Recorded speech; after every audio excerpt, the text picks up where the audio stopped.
Are you struggling to find trending content ideas? In this video, you'll learn how to effectively use Perplexity for content research. By the end, you will be equipped to create engaging content that resonates with your audience. First, let's explore what Perplexity is. It's a research tool for gathering insights. It assists in blog writing, YouTube research, and marketing strategies. Next, a great example to start with is asking, what are the most searched fitness topics this year?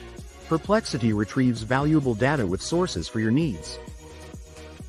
Now, use these insights to create trending content. Imagine a graph showing upward growth. This indicates a high interest in your chosen topic.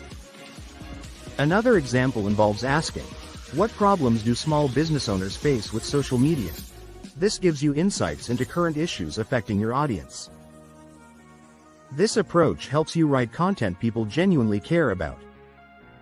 An upward trend in engagement icons shows your content's success. To summarize, Perplexity provides useful data for creating relevant content. Remember to research trending topics and audience challenges. Now, apply these tips with Perplexity to enhance your content strategy.